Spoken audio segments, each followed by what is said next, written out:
Voilà, dames et messieurs, merci beaucoup. Bienvenue à la Chronique Suprême. J'espère que vous êtes là. Vous êtes plusieurs en train de nous suivre.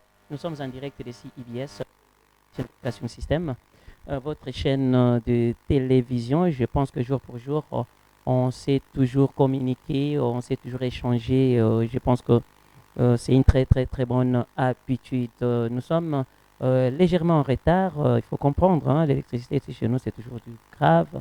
C'est toujours des problèmes. Donc, on fait un effort quand même pour être là. Bravo à l'équipe technique, bravo à toutes les personnes qui sont bien sûr au four et au moulin pour vous réaliser ces images. Je suis aujourd'hui en tenue de FARDC, c'est juste pour soutenir les FARDC qui sont en train de se battre dans l'est de la République démocratique du Congo. C'est pas facile.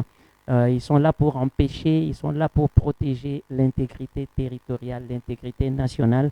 Et moi, je dirais bravo. Et à ma manière aussi, j'ai dit à toute la population de soutenir dans des prières, de soutenir aussi financièrement, de soutenir aussi en donnant, bien sûr, des informations, en étant très vigilant pour que l'ennemi ne puisse pas nous contourner ou soit nous vaincre. Voilà pourquoi j'ai dit un grand merci aux autorités du pays, un grand merci aussi aux Congolais qui sont conscients que nous devons protéger notre pays. Aux Congolais qui sont conscients que demain, c'est la jeunesse qui va prendre les relèves, la relève plutôt, c'est la jeunesse qui va faire ceci, c'est là, c'est la jeunesse qui va protéger notre pays, c'est la jeunesse qui va faire ceci. Donc tout ça, nous disons merci. Nous disons merci aux Congolais de la diaspora qui sont très vigilants en cas de, c'est pas moi, des spoliations, de trucs, ils sont les premiers à s'élever, ils sont les premiers à dénoncer. Ils ne craignent personne. Là, je vous aime de ce côté-là. Je sais que vous veillez sur ça. Je sais que vous êtes là pour surveiller Mboka Nabuso. Et à part ça aussi, l'actualité reste dominée toujours par euh, l'histoire Fali Poupa. Quand on dit Fali, sa maison a été caillassée, a été, c'est pas moi, détruit par des assaillants, tout ce que les gens sont en train de nous dire. On a suivi l'histoire. C'est pas que parce que Fali Poupa est allé répondre à l'appel d'Emmanuel Macron, le président français qui séjourne d'ailleurs à Kinshasa. Non, c'est pas ça. C'est pas ça. On a suivi. Il y avait un problème personnel entre Batia Fali, Ndeba Bundaki, Akimel dans le pan, Ndeba Landie. Et puis, ils ont essayé quand même de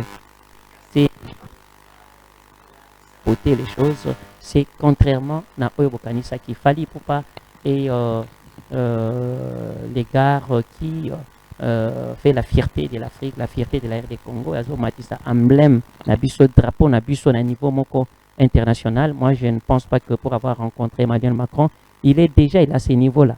Combien rêve que Emmanuel Macron aille en Babango, Abenga Bango. Tolongolanan, Bamaka, Moussou, Moussou, Yakenon, voilà. Et M23, oui, bien sûr, il est ici. Je pense que les politiques vont s'occuper de lui. Mais pour Fali, pour pas, je pense que c'était un problème entre la sécurité et l'autre personne, la bande Moussoussana. Ça n'a rien à voir avec la politique, ça n'a rien à voir d'incriminer Fali pour à la considérer comme M23, à soutenir Emmanuel Macron. Non, Fali Poupa chapeaute partout et c'est notre fierté. Voilà, avec la chronique d'aujourd'hui, mesdames et messieurs, je pense commencer par Madame Francine Zita, qui est une chanteuse chrétienne et elle fait du gospel et elle habite Matadi. Mais de temps à autre, elle est à Kinshasa, elle est en train de travailler. Elle a fait sortir pas mal de singles, le premier, le deuxième, le troisième, des chansons que vous connaissez bien. Elle a fait des featuring avec des artistes aussi reconnus, entre autres les frères José Nzita et moi, comme référence. C'est juste vous dire que la chanson Moi Si Atalo a été composée par elle. Moi Si Atalo, l'événement du trophée panafricain de la femme de valeur. Cette chanson a été composée par Madame Francine Nzita, qui est ici déjà sur ces plateaux de IBS. Maman, bonjour. Simba micro malama micro ezalaka ya bino bosani na kobosana ke micro eza na maboko. Bonjour Esté. Voilà, et comment santé d'abord? Oui, santé, ça va. Ça va. Je venais de signaler tout à l'heure que Ovanda Matadi, mes présences dans la Kinshasa, c'est logistique Bon, dans le cadre du travail. Dans le cadre, bon, naza convalescente, mais nazo profiter de ça musala ngai. Oui. Parce que naza bandi musuna tika na studio. Oui. Nazo silisa. Je profite. profiter de la convalescence pour aussi ça quand même banzer mususu. Ouais, ouais. Et aux auteurs, il y a combien de chansons déjà jusque-là. Et puis, il y a un parcours na yo. Au banda wa pipe, na minute au tozana nivoni. Bon, Micro za la kaka na munoko pour quand même. naza déjà na album mobimba moko oyo esi ebani na niveau ya Congo central. Deuxième album nde toza mwa bachanson esi moko toyembi na José Nzita, moko toyembi na mpona bamama na mois de la femme. Tobakisi kutu ya mibale oyo toza nango na studio kala te, je crois bien d'ici avant le 8 voye kosila jazz mpe mpona bamama mpona la paix au Congo, mais s'adresser plus na bamama parce que eza bamama nde babomba biso na bandako, bamama nde babota biso, c'est pourquoi tozolobela plus bamama. Naza na album moko ya mibale. Album bien. Album mobimba. Déjà na combien de titres? Eza na 6 titres. 6 titres. Olobi kuna kati yembeli bamama. Bamama toyemba nzembo bamama. Wana na premier album nzembo bamama ezala na kati. Au premier album on disait bamama et dites-moi un peu parce que déjà moi de la femme yango on parle de maman et même un extrait. Et à titre ya kapela kuna kasi toyembaki mwasi ya talo, totiaki mwasi ya talo kwa na album wana parce que mwasi ya talo ebandaki na album wana. Toyemba yango ndambo eleka déjà na mois de la femme.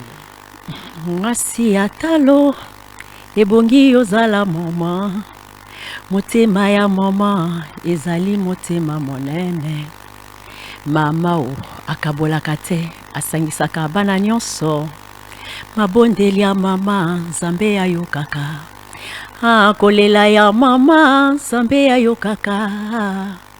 Une femme sage bâtit sa maison. Bamama tozala bomoko totombola bendele ya Congo, solide asangisa bamama totombola lokumu ya mwasi, car éduquer une femme c'est éduquer toute la nation. Nzemba Moulay. Voilà, merci. Je pense que a électrisé 2 fois. Les 2 salles aussi, au musée et au salon blanc, oui. Où tout le monde était content de la chanson Mwasi Atalo, une très belle chanson, bien inspirée, bien composée, une chanson événementielle. Ça recadre que Bamakambo et les Kanakati, il y a événement Mwasi Atalo. Merci d'abord pour la chanson et je pense que les gens attendent toujours l'arrivée à clip. Et Maman Zita santé les amours bien été prier. Il y a un studio Kaka, à Joyemba. Et dites-nous, à part ça, laquelle des chansons encore autres que vous reconnaîtrez? Je pense que reconnaissance et reconnaissance, considération avec José Nzita. Na José Nzita, il faut considérer Moutonyonso, quel que soit le lingue azali, il faut considérer. Ezala mobali no azani le côté considérer. Ezala mutumo songo na quartier azana bozuité considérer, parce qu'on ne sait jamais.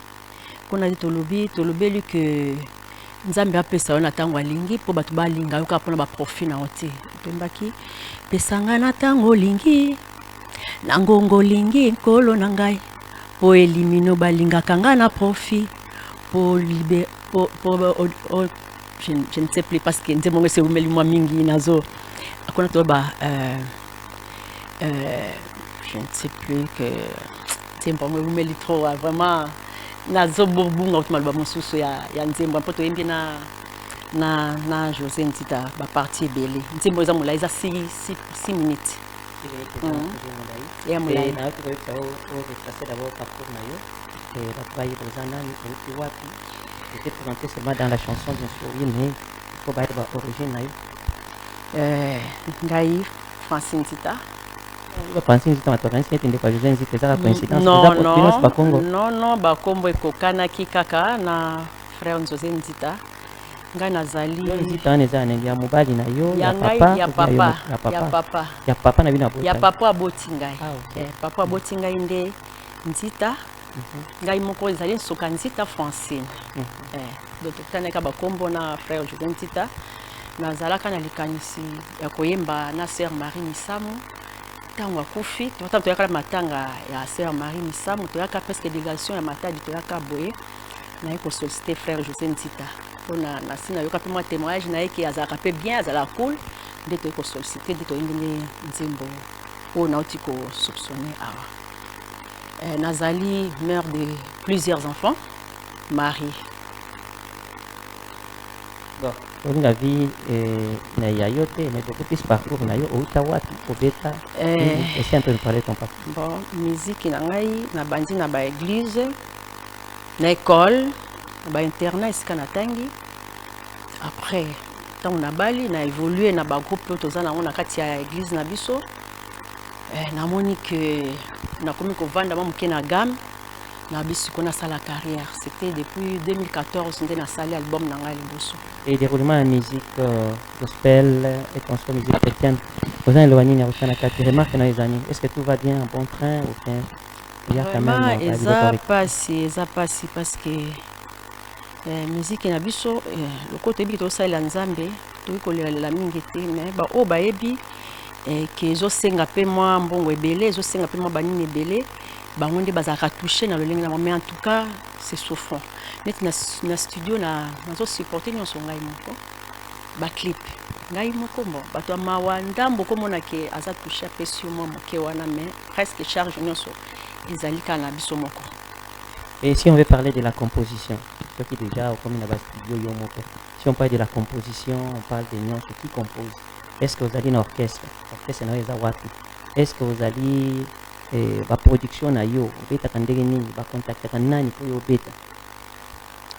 Naza na orchestre Mobimba ba contacter ka nga moko ngai moko bureau bien sûr ezali mais tellement toza un peu éparpillé ba contacter ngai moko numéro na nga na pasango na bomba pe numéro na ngai te orchestre eza complet to bandi na ba soliste tout ba chanteur bazali et to se déplacer rapide sur que ba benso quelque part to kendeke to betaka. Et concernant la composition, yo moko ndio composer. Ngai moko na composaka presque jusque là banzembo nyonso nga moko nazo composer. Na zwi nzembo ya mutu te. Peut-être avec le temps et koki koya mais pour le moment nyonso za ngai moko. Est-ce que vous composer inspiration na utaka? Inspiration yaka n'importe quand. Ya kolala pe pongi ezalaka kina ndoto. Ya nzela pe ezalaka ya mususu pe ozoyoka ka baninga même ba musique profane pe ozoyoka bango pe inspiré ezalaka ya ka bandenge belé. Voilà, je signale na bato ba otiko joindre biso sikoyo awa te. J'ai reçu pour vous madame Francine Zita, aza chanteur gospel et elle vous a quand même rappelé Panzembo nini à mettre en place. Mais dites-moi un peu, avec la carrière, mère de plusieurs enfants et consorts, aux yeux musique et à moins distraction, et comment tu les combines avec Vinayo, et tant que femme, mère des enfants, na papa nandako, parce que de temps en temps sorti, comment tu combines ça? Et à part ça, explique-nous un peu, musique, passion nayo, musique, ou loisir, kaka. D'abord, il y a service, quand il y a l'église, quand il y a bomoi na ngai, nazo servir nzambe. Mobile na ngai pe alingi musique à part ça, aza pe engagé, aza chrétien. En tout cas, côté wana liberté ezali partout, ce qui va bengi ngai na kene ko beta parce que eza mosala ya nzambe. Ye mo pe aza na souci ya sali, akoka ko empêcher ngai te. Donc naza penza na empêchement te côté wana. Les balles les ont dérangé te bana nanga nisu basi bakoli jusque là naza libre pour na saler l'ensemble la carrière. Voilà, libre pour na saler l'ensemble dans la musique nini c'est ça tant que l'artiste gospel na katia gospel ba comportement ya ba artiste ba acteur nyonso ça va à bon train. Quelles sont les chansons oyo actuellement ceux qui oyo qui ba yembi yango bien za ko yemba pour se sentir quand même édifié et touché aussi?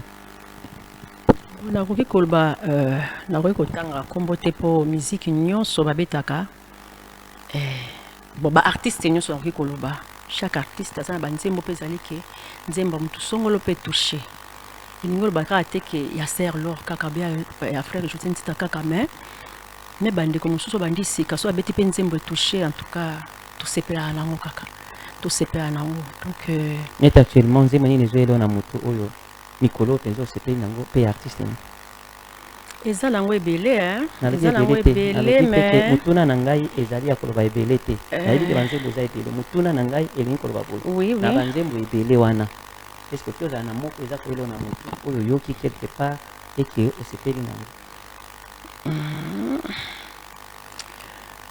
bien que nakoki koyeba koyemba ngo te me nazosepa mpe na banzembo ya ser oyo mosusu nazoyoka mikolo oyo ser Eunice ser Eunice bon lobi natangi ebele te c'est pourquoi natangika moko wana natangi na baoyo nazoyeba ser Eunice ya yembi nini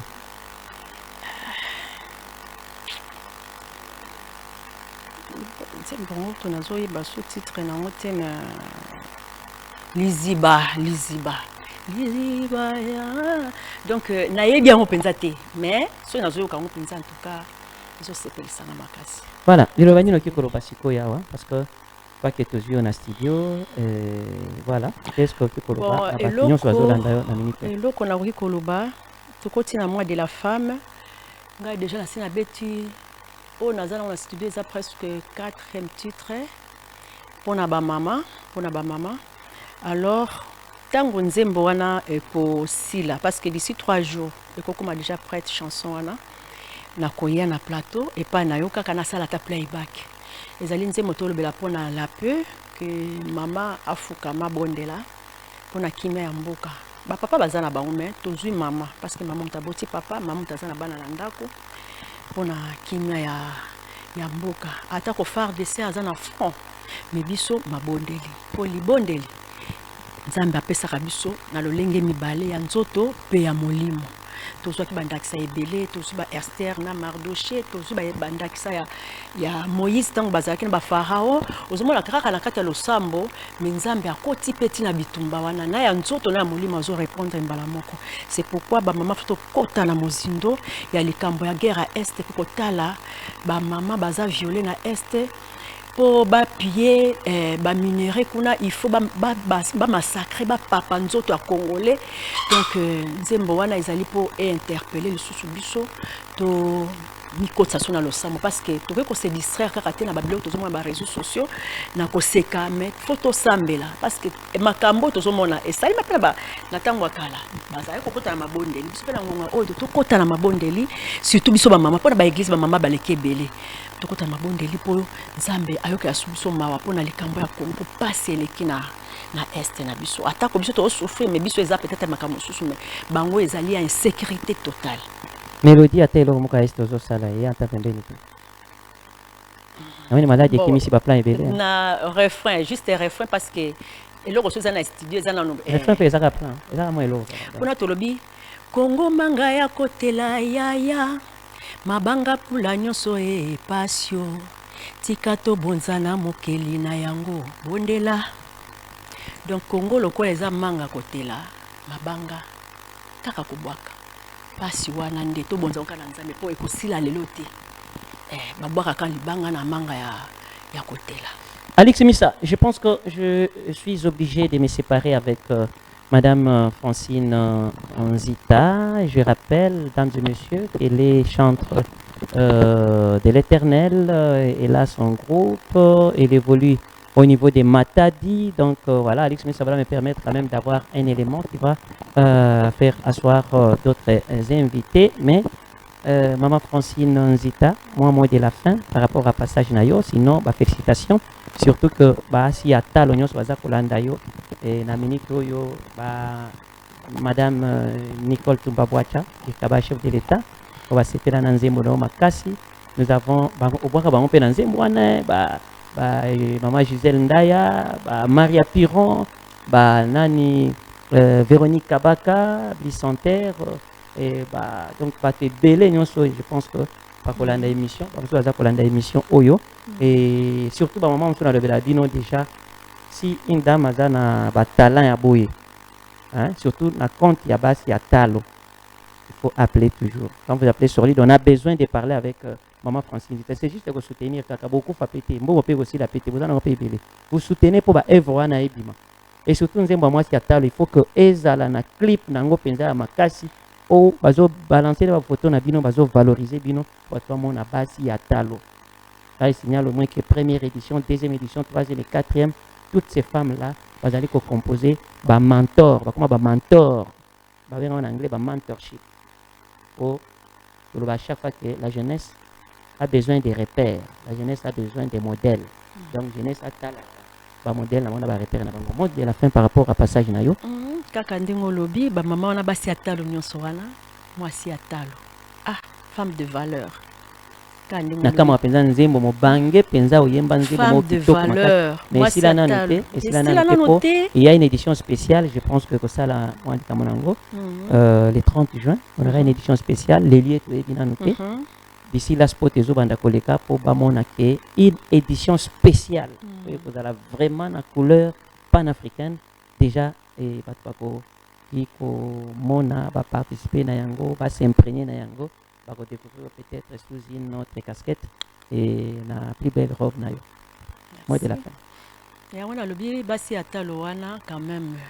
Nga siko na zamo poya na mboka Kishasa, mais na zana studio, na zimbe peka ba mama, ba Maria Purin no so wana to boaka na banzemo baza ebele, ba mama Véronique Kabaka baza ebele. Alors, nzembe ko traîner pété sans image.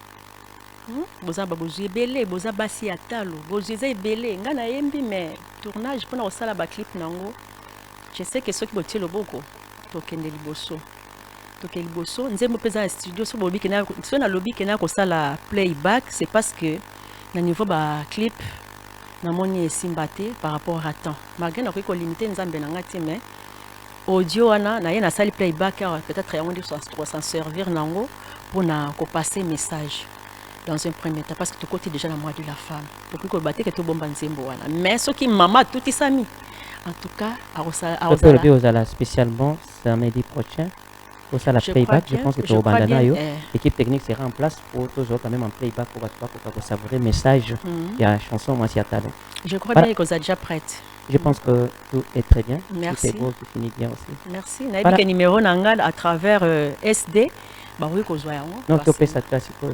089 47 53 700 89 47 53 700 et ça WhatsApp voilà signé Francine Nzita. Mesdames et messieurs, je pense que vous avez suivi Madame Francine Nzita, c'est la première invitée de ce soir ici. Là j'invoque Alex Missa, donc prière de nous balancer un élément comme ça. On va faire asseoir d'autres invités. Nous avons Jacques Chamala qui est dans ces studios de CIBS. Pourquoi pas parler aussi du président Yves Ekolonga Wane. Madame, attends un peu. Voilà, Yves Ekolonga Wane. Et je suis sûr et certain que vous allez la voir sur ces plateaux. On va parler aussi des bien des choses. On va entrer en profondeur et surtout analyser aussi quelques faits de la musique qui commence à être liée à la politique et qu'on sort. C'est dans la chronique suprême où on fait quand même des analyses. Sometimes, nous recevons des artistes, des musiciens. Sometimes, on reçoit des mécènes qui soutiennent notre culture, qui soutiennent la musique congolaise. Et sometimes aussi, nous recevons les gens qui sont comme des analystes. On essaie d'analyser, de faire comprendre, d'experts, des rimeurs, tout ce qui se passe dans la chronique. On essaie d'en parler. Et parfois, j'invite aussi des confrères au monde arabe. Donc, on ne doit pas rester seulement dans les styles, de nous accrocher toujours artistes et musiciens, non. Et mon artiste et musicien, et mon débat sur la musique et sur la culture aussi. Alex Missa, c'est parti.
Voilà, merci beaucoup.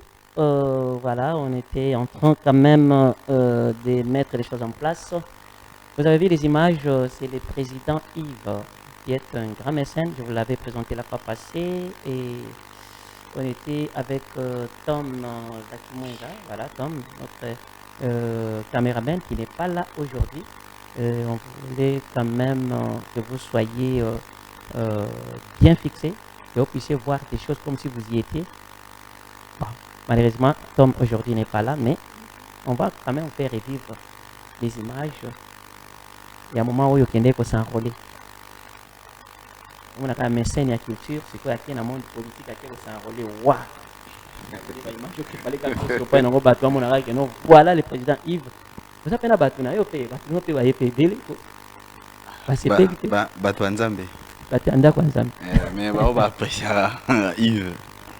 comment a été le moment d'abord essayer un peu d'expliquer de la culture à la politique, les votations politiques, pour que s'enrôler, les gens te suivent, des chansons, des cris, des fanfares. Comment a été ce moment-là? Ouais, c'était vraiment bien. Du waouh.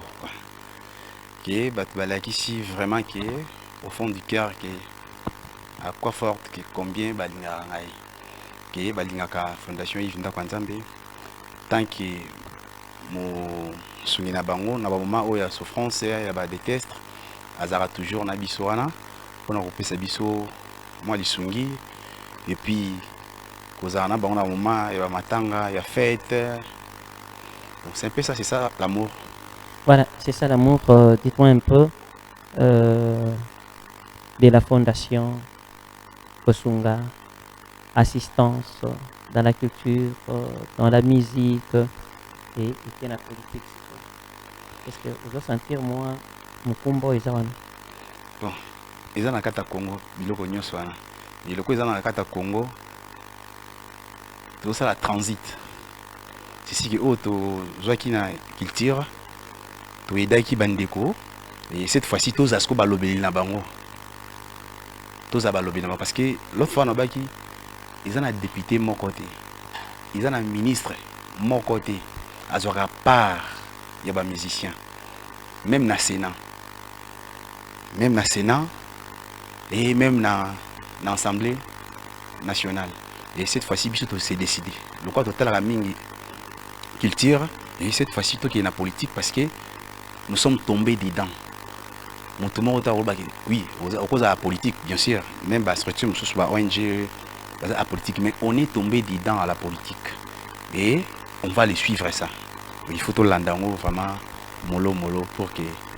Voilà, merci beaucoup. J'avais signalé aussi que Jacques Chamala est aussi sur le plateau. Je reviens vers Yo. Nazana mutuna moko ya kotuna bino kaka mwa moke parce que besoin de avancer beaucoup plus dans l'actualité ou la culture. Là, j'ai signalé seulement que le président Yves de la fondation Ndako Yanzambe, il n'a pas quitté la fondation, il n'a pas quitté Èvre Nyonso ça la consort, mais c'est seulement qu'il a embrassé la carrière politique pour accompagner Bamakamu Nyonso. Donc, Nyonso la culture nabiso, l'artiste et musicien, bazo nouvelle wana kanengeza wana, azaye moko te tout ça pe na mécène mosusu, le PDG Edox Dieka. Il y a côté la politique et j'étais très rapide à présenter ma félicitation nangai pour transmettre ma lungu nangai pour que non aller aux amants na mobile ndenge population esengio kota na cadence et puis sauver bato ebele pour aux na force one. Papa Jacques, je voulais te parler par rapport il y a beaucoup de débat mouké par rapport il y a l'histoire de Fally Ipupa qui est notre artiste et musicien, Kassenda Kunaye et consort. Comment tu as appris la nouvelle? Et puis, d'autres langues disent que non, voilà, à comme il collabore. Pourquoi tu conduis un appel à Macron? Est-ce que Fally Ipupa ne peut pas accepter ce qui Emmanuel Macron a bengué? Faites un peu des analyses à propos de ça. Et ça fait aussi débat, la Katia chronique. Essayez quand même d'analyser ça. Pour la moyenne, le colomoko, le côté politique, le colomoko, le côté moi musique. Comment tu trouves? Le problème qui est là, il y a mauvaise information au bateau bazozo. Peut-être que oyo bateau na biso disait mbiri babenga kakadiosha ba information ma bezo le kamingi parce que ce qui bateau minda ko ya Fally pour akutana na Macron mais ce que ne fachi akutana na Macron ba kutumanini parler de la nation. Ça veut dire que ça mauvaise interprétation à makamu ce qu'il fallait à makamu nae. Mais toujours il y a des gens qui ont sima pour na salir parti ya mokonzi mboka na batu na ipona koloba ke po akotanye kuna yangwana za kolabo makambo ebele mais za makambo moko tozotelemela makasi parce que même tango papa yake na mboka oyo magenga ina za nga catholique te je suis du message de William Manobranam ayaki na message ya unité ya bomoko. Mais tout le monde a beaucoup de tambola, ils ont fait ça comme information à ma bé. Ils ont fait ça comme information à ma bé pour na réseaux sociaux, ba monde à ma bé. Aux réseaux sociaux, biso toyebi ke bato mususu bazo utiliser ngo pour na ko éduquer bato.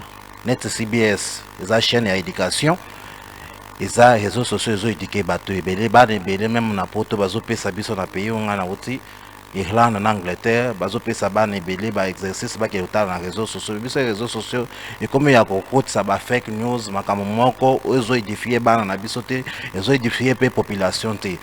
Fally Ipupa za musicien, aza politicien te. Malgré que aza ambassadeur à RDC azo représenter pays na biso partout, Macron a appelé beaucoup de personnes. Bato bebele ba kindaki kuna mais exact que est-ce que la place pour moi Fally Ipupa et Maître Gims pourquoi le choix de Fally Ipupa, pourquoi le choix de Maître Gims? Il semblerait fallait pas qu'il y a un zéla moko, c'est ce qui a fait un peu moi.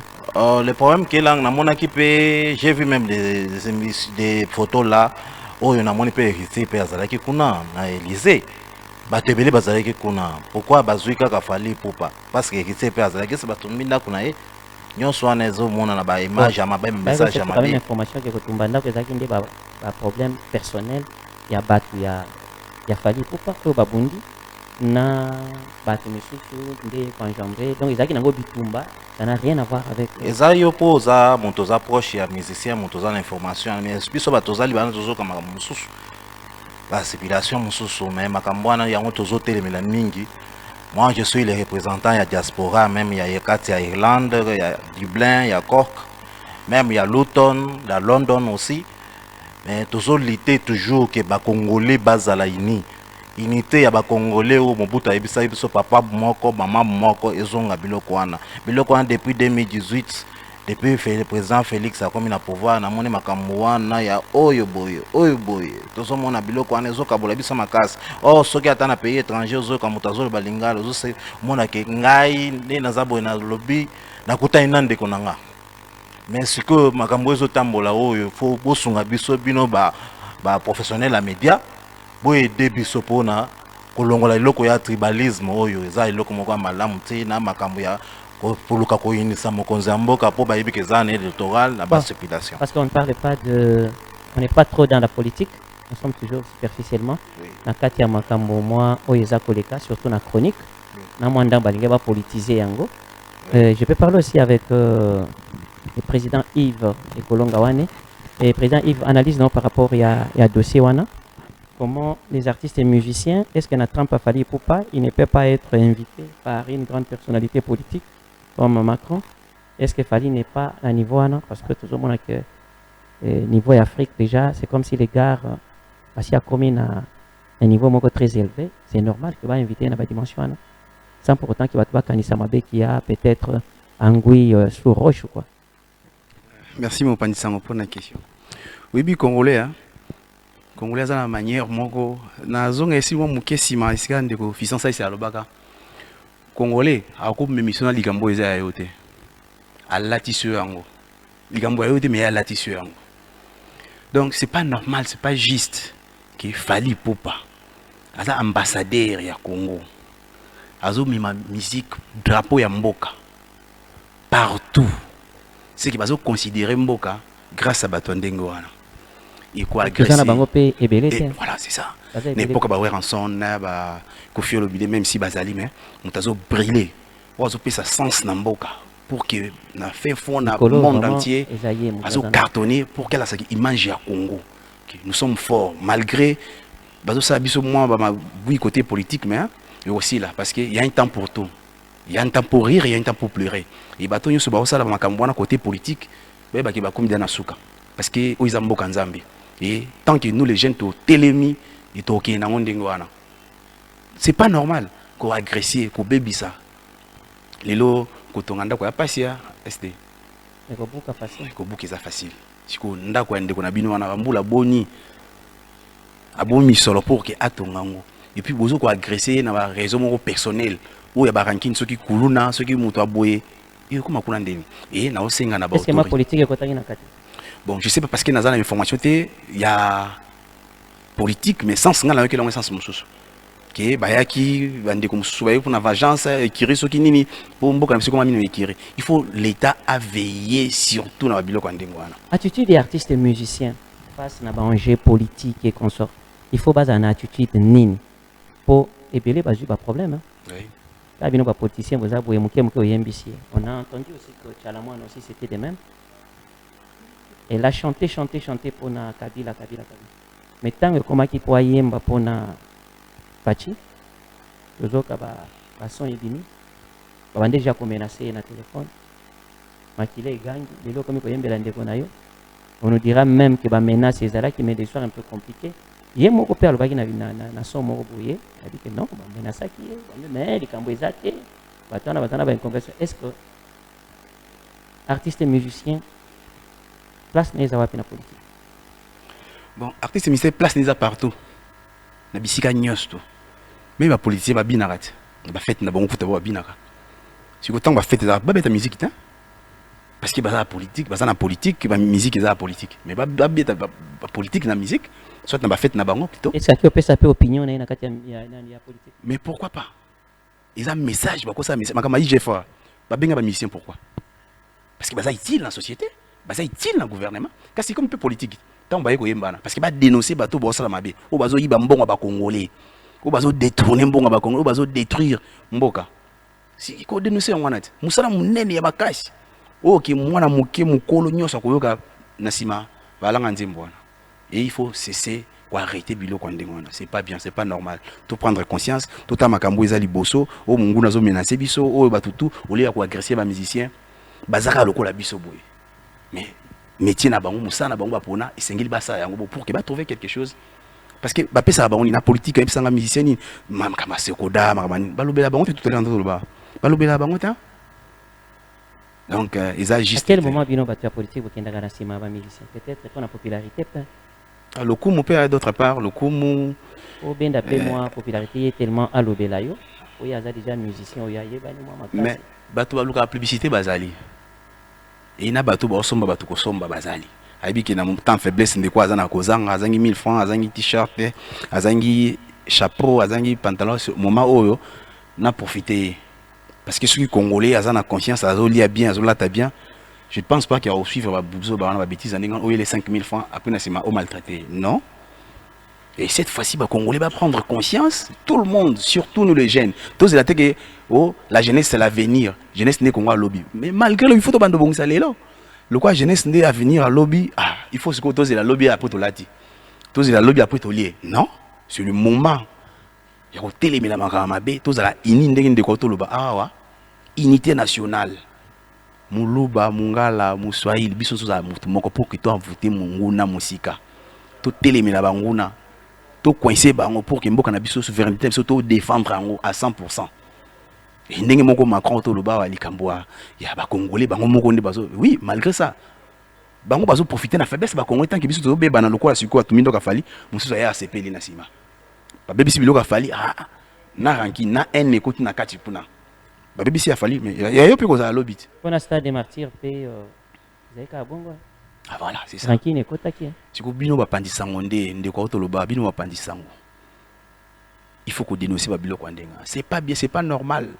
To ki na bokabwani division ekota. Ya makasi. To éviter ni en wana ezo la biso. Si ba sali muninga boy. Na munango mbo so ba lobaka, nzete ba beteli lokese yango ba obeta na ngando. C'est ça. Donc, Congolais nyos tout atelema, tout bunisana banguna wazo menacer mboka na biso, tala lelo vite ozo mené. Nyos tout ekomi likolo. Pourquoi distraction leki? Otumanda ka falisi. On a une distraction. Bato bazo ko agresser est kuna yo ko zo tema kanisto sangana pour que to koma pembeni kuna. Eh bien oui, c'est pas normal donc batika biloko wana fali asa musala na ye par toi zo musa drapeau ya mboka akene nango bisika nyoso ya lingi.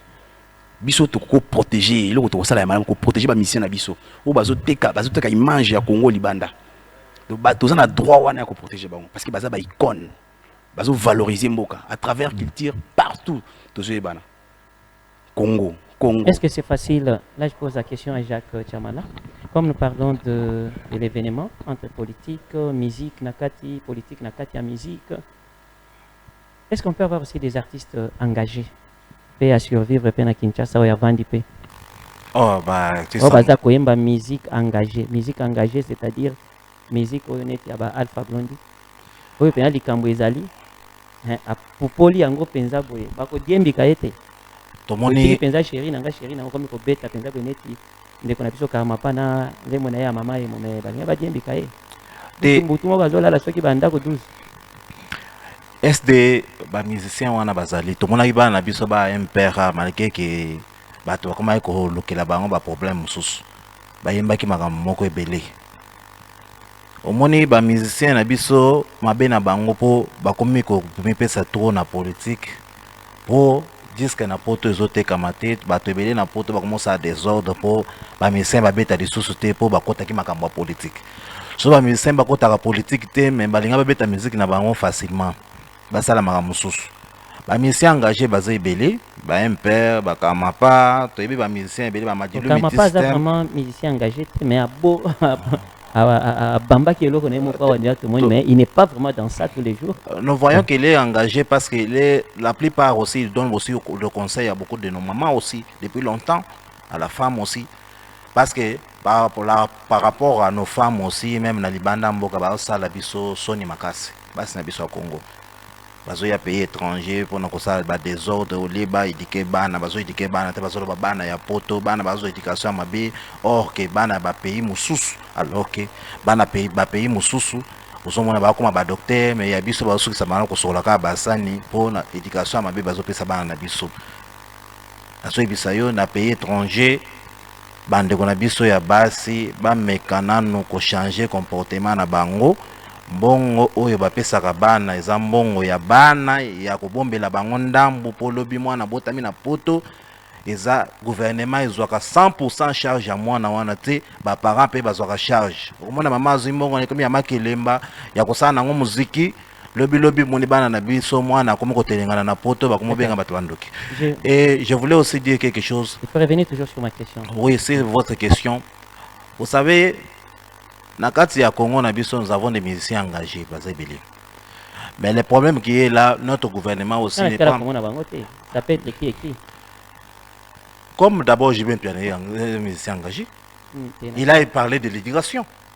Bon, tu peux parler ça, c'est juste le baptême, pour le Bélango. Quelqu'un qui peut oser au baba fait politique. N'habite que le dénoncer éducation, c'est tout. Confions le média changer l'IGF ça va faire politique. Ou bah toi zoï bambon zo monana. Bon, j'ai dit ceci. Muto qui peut yamba nzembo moko eli hein, apopoli nzembo moko. Hein? Mais pour couper ces connotations qui a des artistes et musiciens engagés, c'est grave. Parce que dans le moment où il va vendre calme, comme Alpha Blondy, je te donne l'exemple d'Alpha Blondy. Na Congo, ceux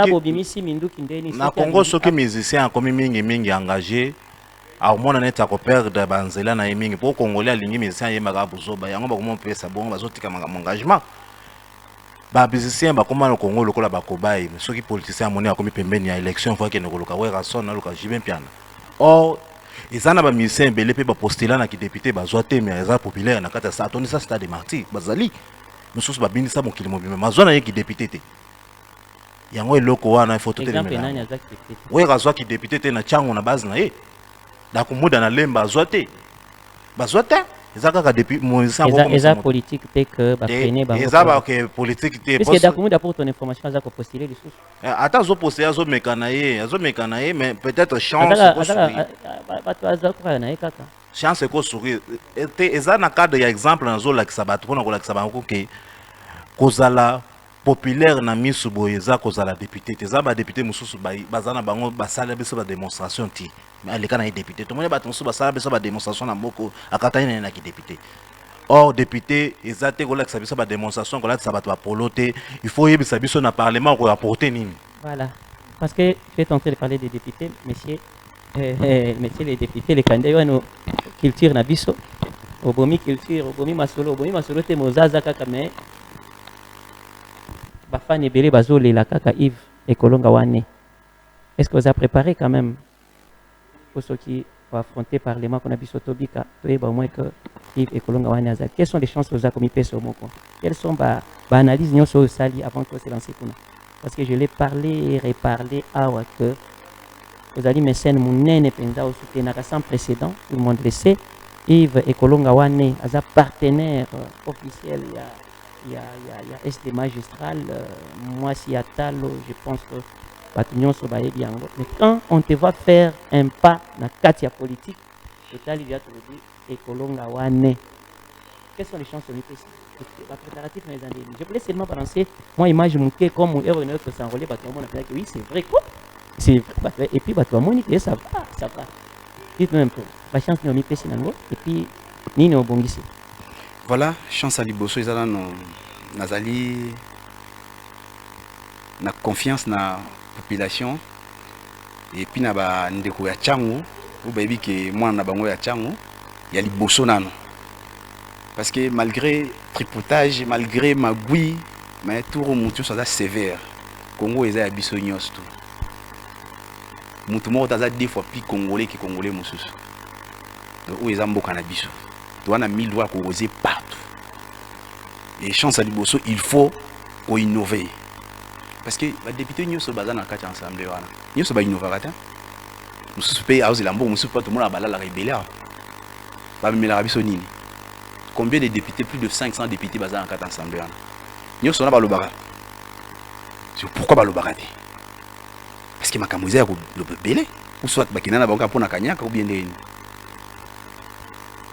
Donc ya kobanga eza te tokei mpo toinnove tobema makambo malamu na bacoin nyonso tu na bapoint nyonso tu esika population ezosouffrir esika bandeko mosusu banda bavota bango bakomaka pe te.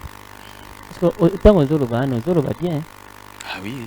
Oyo kanga monoko na kanyaka boya bino kodénonce te mwa 300 000 eza awa yo mpe bilobaloba boye ndenge nini banda sombaka mwa lopango na yo toza misato awa motu mosusu aza te kamata sa likambo boye tonyonga yango boye tokodénonce opanisa ntango na bandai nazopesa nani napesi ngai akangisaka monoko ntango na bandinono mwa bakisio ya mike banini ya lisungi na compte ya fondation ya koede bandeko ya kosunga bisika mwa mpokosi ezali mwa mbeba lelo te depuis 2010 parce que idée ezalaka déjà ya kocréer fondation Yves Ndako Nzambe parce que nazalaki na passion wana ya koede ya komona te moninga asouffrir 300 000 eza mbongo ebele mais eza mbongo ta parce que biso tovandi na ngola mingi et toluki mbongo depuis bas âge et mpona kotalisaki l'argent c'est rien ya liboso fi koede ndeko ta nde souffrance maintenir mboka na biso surtout na babanlie petit peuple na tiango kuna okomaka na bibwa okomaka na côté ya cité des espoirs kuna okomaka kuna fomona na koma nzoko.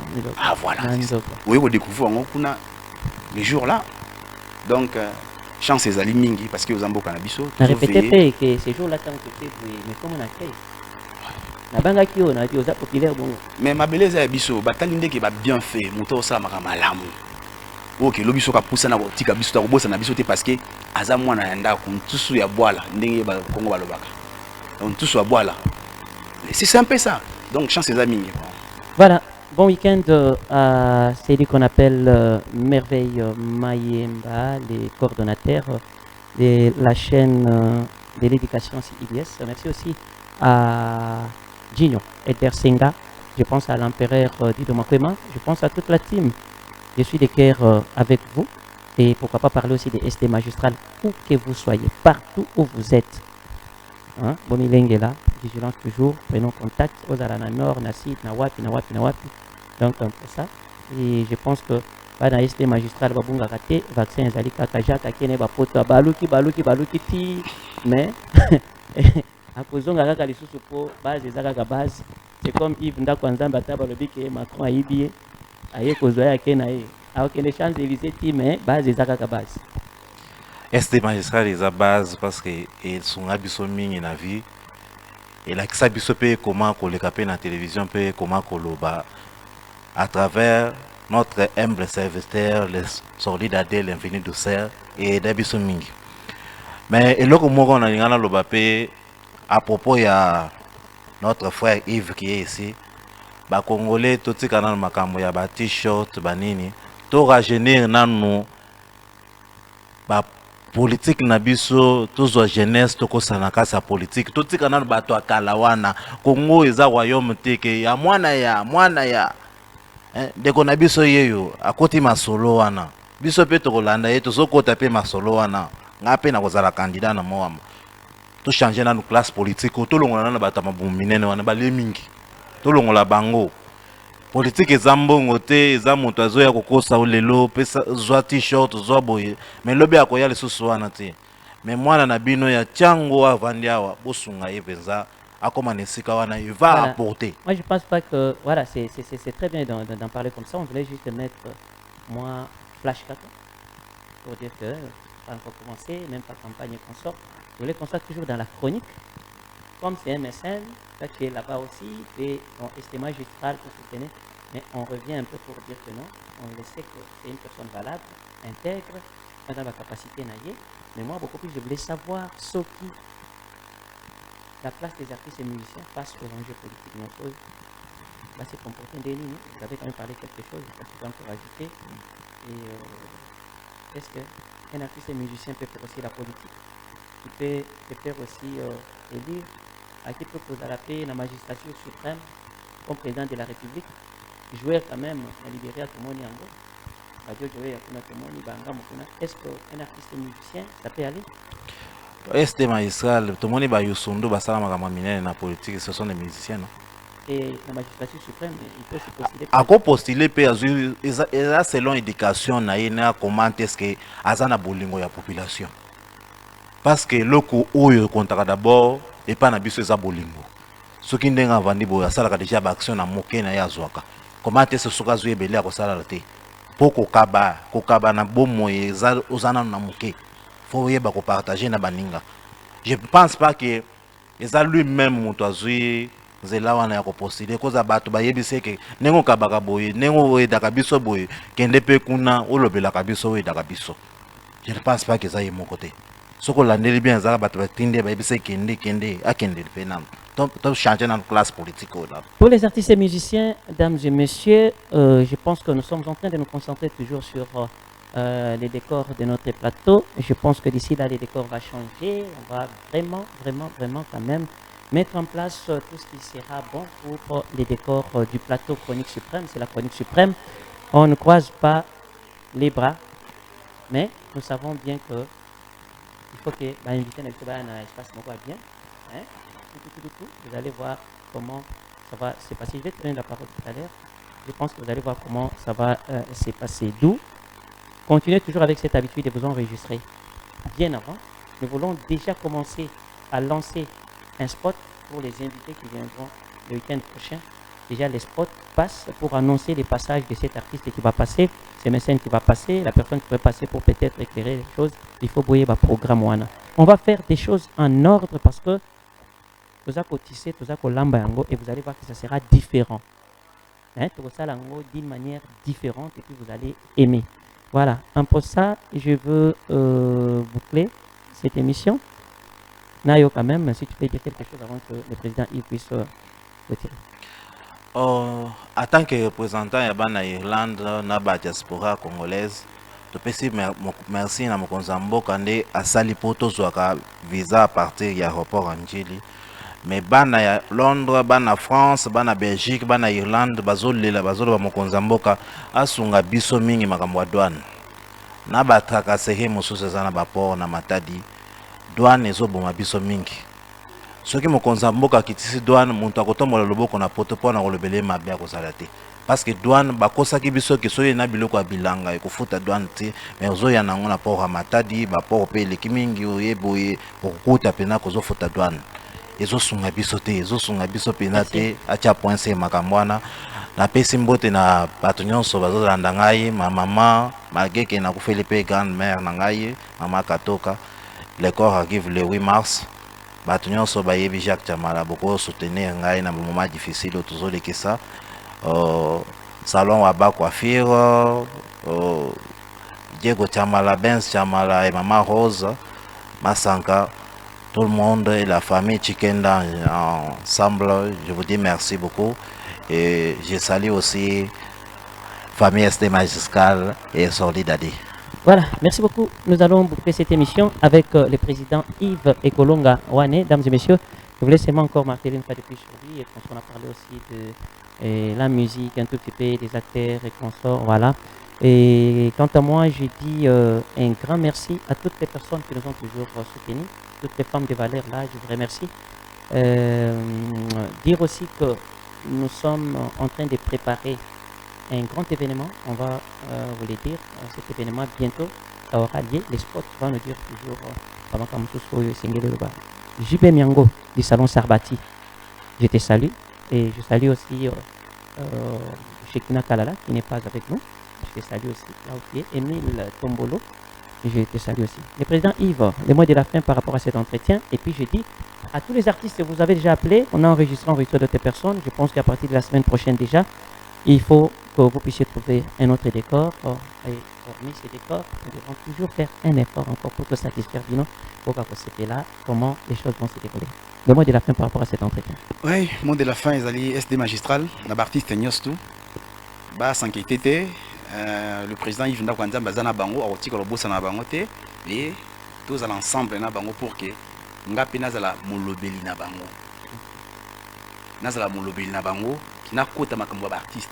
Bandana atina Z pour qu'ils aient la femme malam et ngana pour nous défendre bango même si population au bazana banlieue au bazar musika na petit peuple nazana bango mais ma lycée ba baki nga nazana bango pas les musiciens seulement artiste nyos tout ya mboka na biso vraiment na kozana bango na kobosa na bango te ndenge ka nazalaka bango bakutana na ngai voici ya du problème ya miki tout ça ndenge tozana bango nazaka nazali mais le problème est que tout avancer tout changer na nos méthodes tout changer modèle parce que toko tika ka simate totala kaka makama bezo sama na mboka na biso totala kaka balobela biso totala non cette fois-ci juste ko on ningi sa mokano na ba ninga pour que tokoma pena na totala nini pasaka kuna banani ba blokaka pour que changer te bandoki banani ba menor eza banani donc ça me ça sur leader Koloba donc na bokasi ya autorité morale maman Fifi Masuka Saini na ebike nyonso koleka mingi et koleka bien et na pesi bambote belé sika azali parce que mosala zo les monana